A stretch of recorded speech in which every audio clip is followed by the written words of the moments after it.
Good day to you all. Philosophy Sunday has moved to Philosophy Saturday now. So Saturday was where I will be talking about philosophical stuff if you're a fan of that type of thing.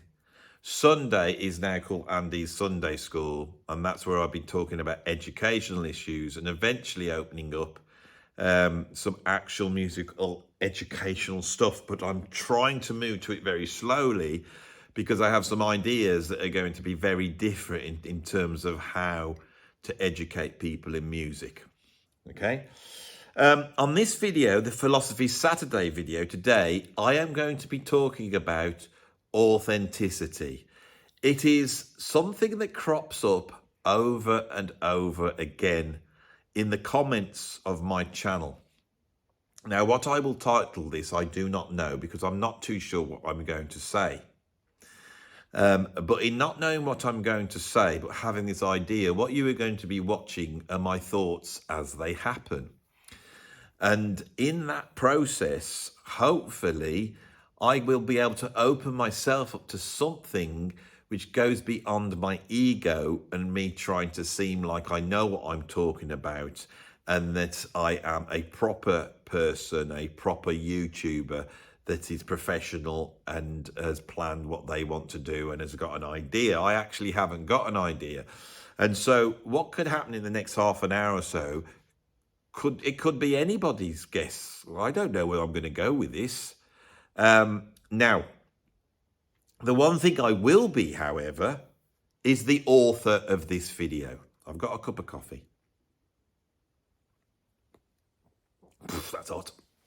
Nice, though. It's nice to be able to sup on a cup whilst you talk philosophical stuff. Now, the whole philosophical label that I have, my tongue is in my cheek when I do that. It's sort of, as many of my stuff is, it's sort of the pretense of being sort of pretentious. It's basically me poking fun at myself for being so arrogant that I think I can come on here and talk about philosophy. I don't know anything about philosophy, really. There's people out there probably watching this that have done degrees in philosophy and they're experts on all Kierkegaard or Foucault or whoever it is. I'm not that. That's why I'm sat in front of a drum kit. I am a drummer. That's what you've got to understand. I'm a drummer. Now, so this pretense of thinking that I should be able to talk about philosophy, I can't even say the bloody word properly, that's a pretense. And pretense is the opposite of authenticity. It's when you are pretending to be something that you are not. Now, what I find very interesting in the music world is when somebody says that they're authentic, to me, it's often used in absolutely the wrong sense. And they're actually talking about somebody who has got artifice and pretense. Now, artifice and pretense are one of the wonderful things about art and music and literature and all the creative subjects. If you think about it, if you're a writer, you write a story, and that story is a pretense. If you're an actor, all you do is pretend.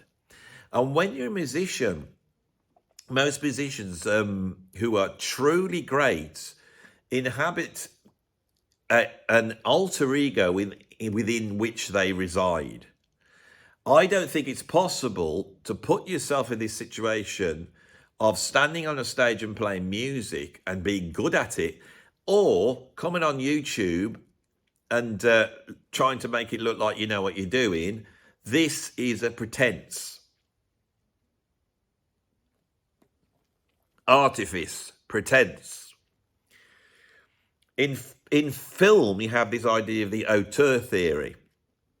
And the auteur theory is the idea that the director is the author of the film, the auteur of the film, and they are in control of every single aspect of that film. Now, this is quite interesting because I've set my camera up, right? And as I'm talking to you, there is a low-level panic that my head is not in the video. I made a video the other day and I got the camera wrong, the aperture bit wrong. And when I got home, I'd cut the top of my head off, and I couldn't redo it again. So I stuck it up because I have learnt to roll with these things, just go with them, rather than becoming all perfectionistic. But I'm worried about it. In fact, I'm going to do a test now. If my head is my head about there, so if I just have a look through the camera, my head's about there. See, I reckon I am cut off. Bloody hell! Shall we just put it up a little bit? Oh, put it up a little. Is that going to be better? Is that better now? Is that better now?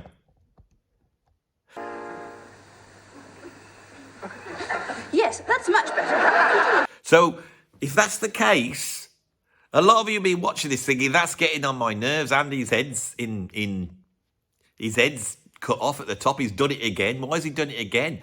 But now, what you've had to watch is the incompetence of me realising it on the video and adjusting it while you're watching. This is incompetence. It actually is incompetence, right?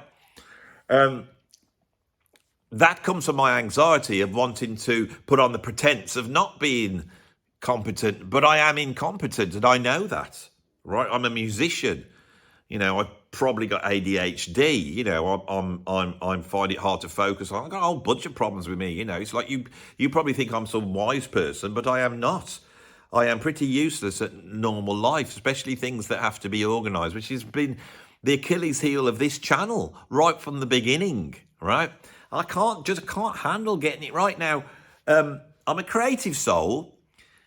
I was more interested in the composition of this view, the pretense of making my studio look even cooler. I have put a light up and it's lighting up the brickworks. I've got all my pretentious microphones. I'm not recording anything, but it looks like I'm just sitting here relaxing, aren't I? Being authentic. I got myself a cup of coffee.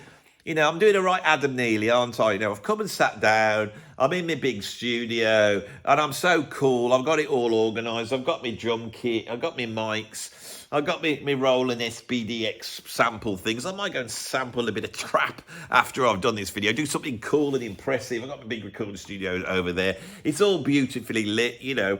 I've got my Puma top on. I don't know if that makes me cool, but I've got a hoodie. I've got a hoodie on today, you see. I look like I'm down with the kids. In fact, I'll put the hood on now. Do I look down with the kids now? Am I mean, moody and magnificent with my hood on? I'll tell you I need it. It's a bit cold in here. So you don't know it's cold.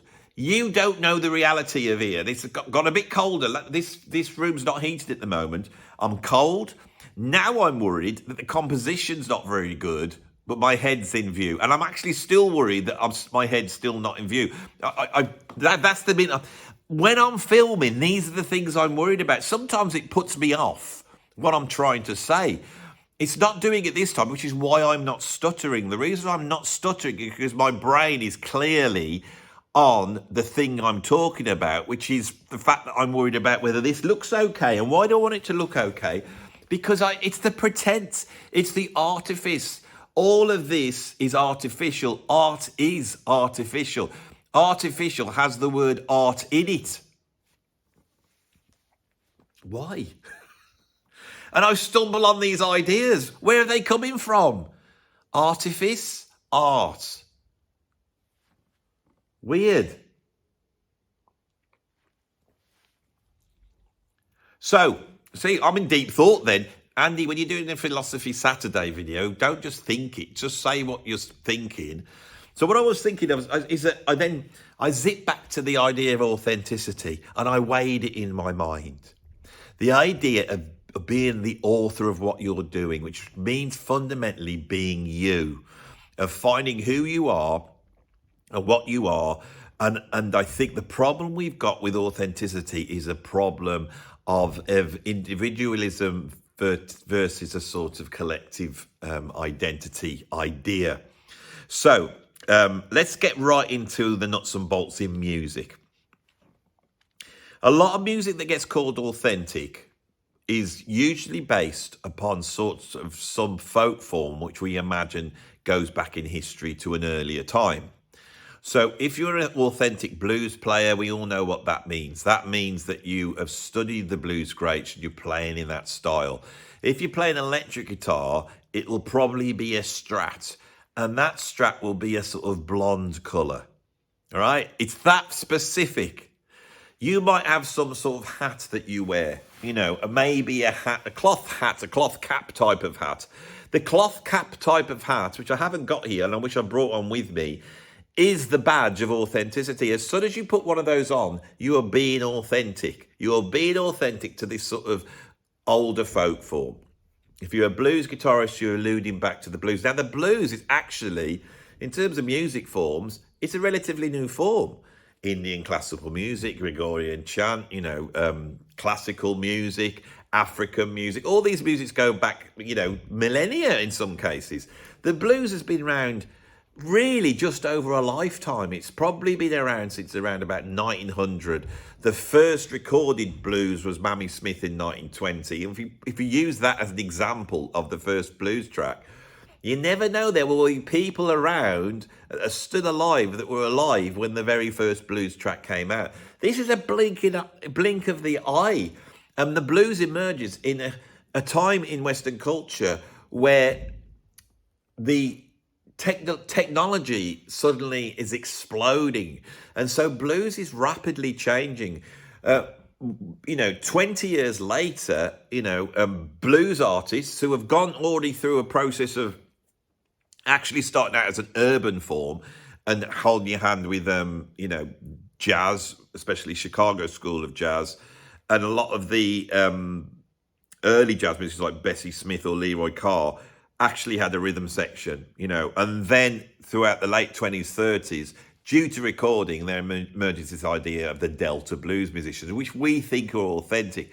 And the reason why we think they're authentic, because at the time, there was an intelligentsia and an intellectual elite that suddenly started looking at these folk forms, especially as they started to be recorded, these more rural folk forms, and thinking, this gives us an idea of what folk music was like before, which has become this now thing that we can't touch. And because it's informing popular music, people want to know about it. What was it all? And they, you get people like Alan Lomax and John Lomax. They go around the prisons and they find Leadbelly in there, and Leadbelly's playing all these songs, and they go, "This is the example." Leadbelly's born in 1880. Now we can go back, and they're actually only going back a few years. Boss, here I is. Leadbelly. Where did you come from? Boss, I come here to be your man. No use trying to run me away, boss. I got to work for you the rest of my life. You carry a record of my songs to Governor O'Keefe, and he pardoned me. Is that right? Now, I know it's like quantum physics, isn't it? It's like as soon as you grab Leadbelly and you start to say, or say in jazz it was Bunk Johnson. They found this guy called Bunk Johnson that was around the same time as Buddy Bolden. As soon as you start to ask them what is happening, this pretense comes in. And it's very difficult for most people not to portray themselves in a great light and put themselves in the picture more than they actually were. And so the whole history of jazz is based upon these recollections of people continually trying to put themselves in the picture. The original Dixieland jazz band, those guys, we invented jazz, and then Jelly Roll Morton. No, we invented jazz, and then Bunk Johnson. No, it's Buddy Bolden. Then we invented jazz, and then Papa Jack Lane. No, we invented jazz. Everyone's arguing, trying to put themselves right in the middle of it. We cannot look at it without distorting it. We can't get a real picture of it. And this form of music has not been around long enough to just go, well, that's what the music form is. If we look at Indian classical music, we don't have to prove that that's what it is. That's what it is. It's been like that for millennia. But these popular forms which emerged because of the invention of recording and records, these forms are suddenly morphing at an incredible speed. And what's interesting about them is the morphing. The music of, Blind Lemon Jefferson, Charlie Patton, and then later Robert Johnson is interesting because that music that morphs into a form of like electric blues through people like Muddy Waters or Sister Rosetta Tharpe. And then that gets taken on board by, British middle class lads, over in London in the 1960s. And it turns into Cream and Led Zeppelin and all that type of stuff. If blues if that hadn't happened, we wouldn't be talking about it. All right? The blues And I talk about this because this idea of authenticity goes with the blues, and the blues also runs alongside a whole bunch of American folk forms, and these folk forms influenced country music, all sorts of different folk forms. And these folk forms in America are a great big stew. There's bits of Scottish folk songs in there, Irish folk songs in there, there's Italian music, there's French music, there's marching music, there's the music of Africa through the slaves, there's Spanish music, there's all sorts of music creating all sorts of different folk forms. Music hall, in the UK turns into sort of vaudeville in America. There's so much going on, and you can't work it out. You got the minstrel shows, all this stuff's going on. And I find, this is why I take the mickey out of Americana. I have no problem with somebody playing in that style. I got no problem with someone growing a beard, buying a banjo, learning 3 chords, getting a cloth cap and putting a waistcoat over a white shirt. I have no problem in them doing that. But let's say what it is. It is someone pretending to be something they're absolutely not, playing a music form that is not of their culture, is not of them, that they have no understanding of, because nobody does anymore. This is fake. It's pretentious. Americana is a fine music form, but without the pretense of being authentic, you suddenly see what it is. And what it is an amalgam of an idea of what American folk music was. Let's put a bit of slide guitar and put a banjo in there, play a harmonica solo, a bit of Jews harp. And now you can call that authentic. Now, it's quite obvious to me that this is absolutely inauthentic. The truth is, music styles are important because they pioneer new stuff. Great music is not authentic, it's new. And the reason why it's new is because an artist, usually an individual artist, emerges at a certain time in a certain cultural context, and they bring their individuality to the music. If we think of Django Reinhardt and Stefan Grappelli and what they did with American jazz in the 1930s, we see that they bring their personality to it. And Stefan Grappelli's personality is different to Django Reinhardt's personality. And there's a difference in the music, but the way those two things work together is very interesting. People like Eric Clapton in the 1960s becoming enamored with Chicago blues, musicians like Buddy Guy and Freddie King, and just worshipping these musicians and trying to do his version, but he brings something of him to it. And Eric Clapton is quite a mournful, troubled person, and a very English person in a way, and he brings that into the music. If Eric Clapton in 1966, was it, when they did the Beano album, if he hadn't have had a strong enough personality to be authentic and stand his ground and have distorted guitar on that record, which was something that blues guitarists didn't do, right? They didn't do that. If he hadn't stood his ground at like 17, 18 years old, whatever it was, and said, no, this is the sound I want, 21 years old, then we wouldn't have rock music. It's as simple as that. New music is not great because it's authentic. It's great. The authenticism in great music is the fact that we hear the individual, right? Now, once a new music emerges, it pushes music forward, it brings people along, it makes people excited, primarily young people. Young people emerge in their teens into a certain world and they want to be authentic themselves. They want to put their own stamp. But when you are a teenager, you're also filled with this sort of very strong collective morality. Teenagers often want to conform to their group, and they look to a group to conform to.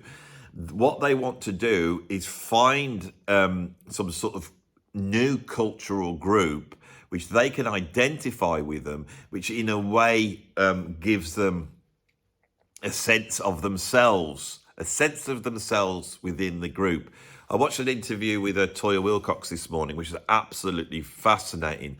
And Toya Wilcox emerged in the late 70s in the UK, and she was like the punk, the female punk superstar of that time. And her whole interview was about her having a very strong sense of self through all the sort of calamities, traumas, but also a lot of the positive things that happened to her in her youth. In 1976, she went to see the Sex Pistols, right? And she said when she walked in and saw all those punks in there, she was like, where have you all been? I have found my people. That's a very teenage way. So embedded in popular music, rock music, is this idea of expressing your individuality within the group. The mods, the rockers, the new romantics, all these things that you decide. And so it's not true authenticness. If we go back to what was going on with punk, as Toya Wilcox really described, she said the Sex Pistols were fantastic because they didn't know what they were doing, but they had taken their lead in terms of visually, and that's this whole sorts of cultural group thing from David Bowie. And David Bowie had taken a long time to get to that point, developing a certain individual approach to rock music. But of course, Bowie, once he achieved it, was like a superstar at it. But the punks took it and then they became incompetent at it. And she said that's what she loved. And there was that description she went through. Bowie is an authentic artist. He's an authentic artist through the pretense and the artifice of the characters he created that came from himself.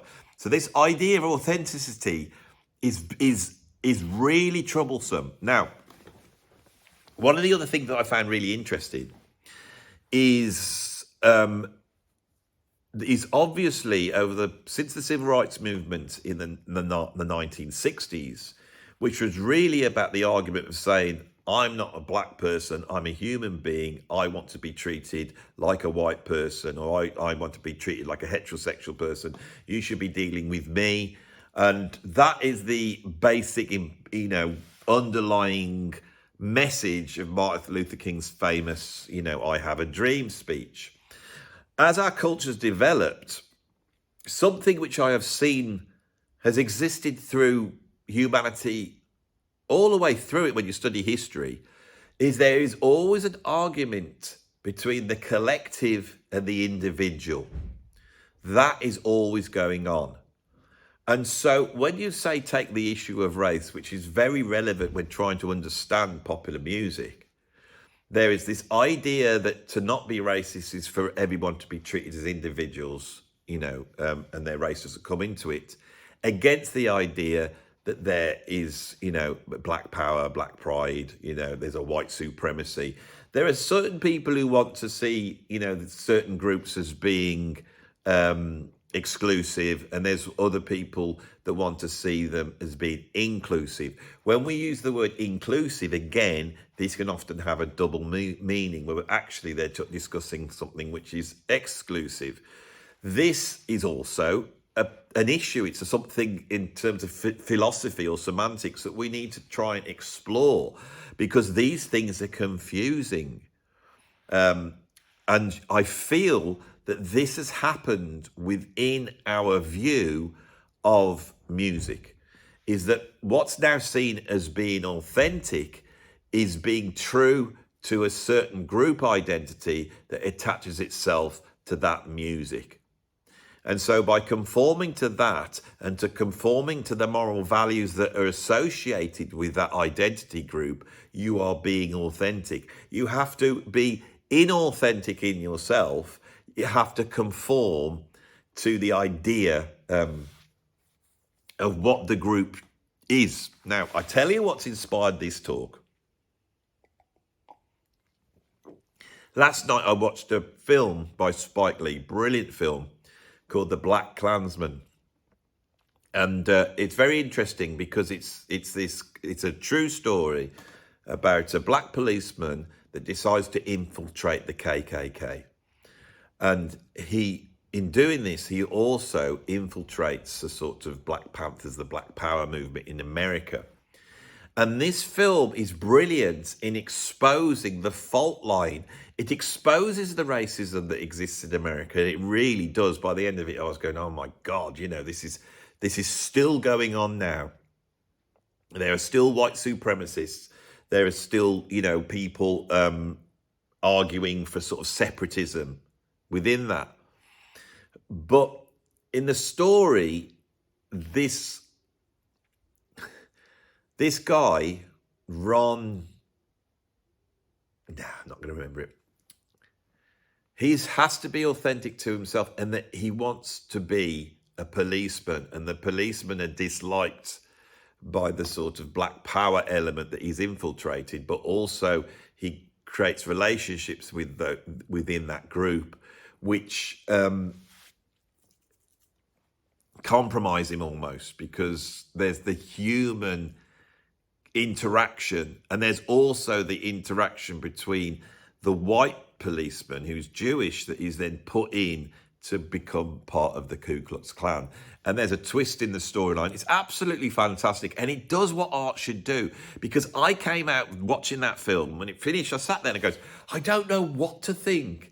I don't know what's right, because both of these things are true, and I don't know which one I should be going for. The Ku Klux Klan, an awful organisation based upon white supremacy, that there should be a separatism. But surely isn't that what the black group are doing? Or the black group right to do that, because they have to balance the KKK by doing the opposite? It's this idea of anti-racism, that you fight fire with fire. And, black people need to stand together and be true to their blackness, right? But then, by the same token, the white people then should be true to their whiteness. And what is their whiteness? Is their whiteness corrupt and the blackness pure? Whereas actually the turn of events is by white people and black people cooperating together. And the film sort of, it finds a joy in the interaction between these different people. There's humour. There's humour when they're pretending to be one race or another, and it's exposed, and you see the policeman falling about laughing, white and black, at being able to really show up the ridiculous, illogical pretense of racism. And I enjoyed those things, and yet there was also, at the end of the film, it fast forwards to sort of the Black Lives Matter movement, and you see what's going on there. And I'm confused by it all. What I know is when somebody says that something's pretentious, that's a knife that's been stuck in. It's been a knife that's been stuck in, and you take the idea that to be pretentious is bad, to have pretense, artifice is bad, and it's not. And there's another thing when people say that something's authentic, that to be authentic is a confusing concept. Authenticity should be someone authoring their art themselves, not playing in a genre, not doing what someone else told them, not doing what a record company said, or some sort of political group, or an idea of fashion, of truly finding yourself. Now, when you sit down to play music, I believe you will be truly successful when you truly are able to express yourself as who you are. It is your idiosyncrasies and faults that will make you an incredible artist. And this is evident in that if we say James Brown or Miles Davis or Shaka Khan or David Bowie or Bruce Springsteen or Lou Reed, if I just go through artists, every time I say one, you see that person, and what you see is them. If it is them. Because what you see is their presentation of them to you. It is both authentic and artificial, but it's based on the individuality of that person, not their belonging to a group. There is no They exist in music all the time. You only have to look at any genre. You only have to look and go onto sort of Spotify and put heavy metal in and start seeing the myriad of heavy metal bands that all sound the same, that all look the same. And these things will come and go. They do not matter. They're flim-flam. They're fluff. They will blow away in the winds of time. Nobody will remember any of those. The only people we will remember are the individuals. Individuality is key to art. It's key to expression. And anything that challenges individuality, anything out there that comes back at you, trying to make out that you are a bad person for being who you are, that is pure evil in my mind. And those types that will do that, when you discuss this with them, they will come up with this idea. They would say, yeah, but you can't just have people expressing themselves because they might express nasty things. What if that person is naturally a Nazi? Well, that can't happen because Nazism is not an individual except probably Adolf Hitler's idea. That's his individuality. Everybody else is just conforming and endearing to this identity group. It's the identity group of being a Nazi, which is bad, right? And if you went into post-war Germany when the war ended, what we had to find was the humanity that existed in the individuality of the people who were German, not the label of being Nazis, right? So this is incredibly important because the powers that be will use this argument.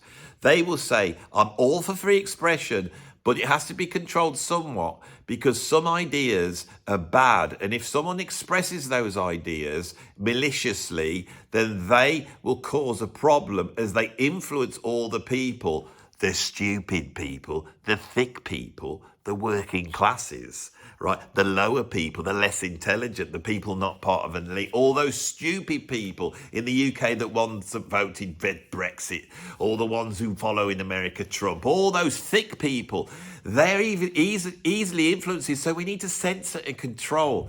And we need to censor and control based upon our group, which has the higher moral ground, that actually where we know that we are absolutely right.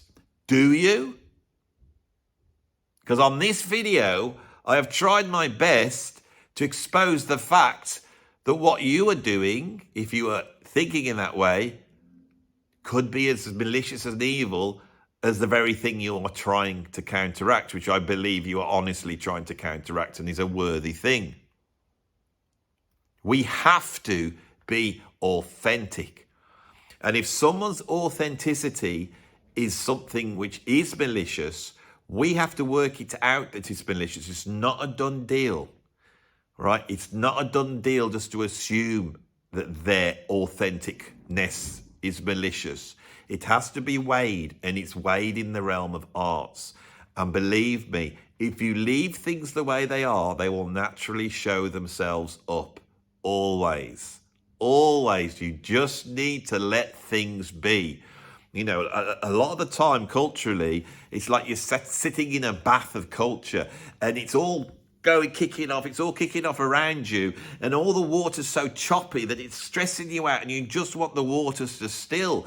And so what you do is you start to try and control it. You try and pat it down. Don't let them say that. Stop them from doing that. Oh, these people are terrible people, but we think you're terrible. And they start patting at the water, trying to control it, which keeps the water from frothing, keeps it frothing up and down.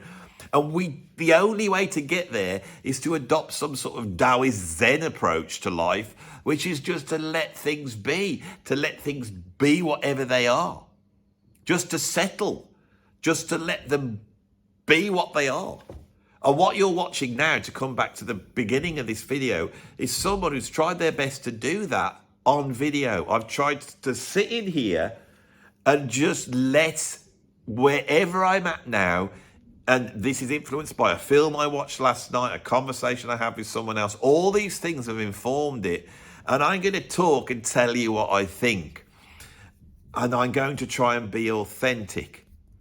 As I say this stuff, there's a part of me that I know I am saying things here that are contentious. I'm saying things here that are against the sort of established zeitgeist.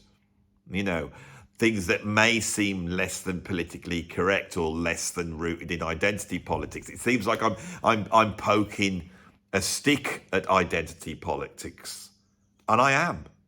And the reason why I'm doing that is because I'm trying to create something on this channel which has a purpose.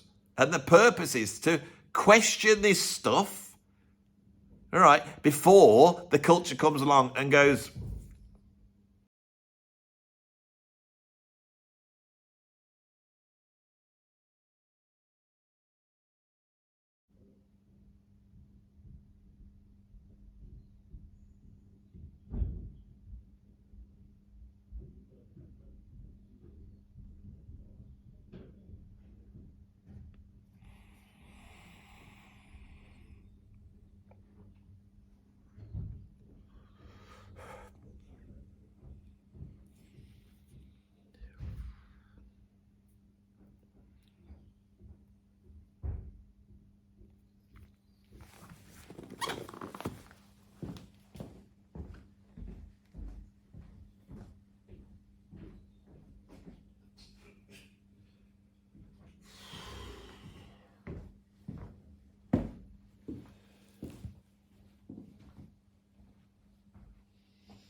was that any good?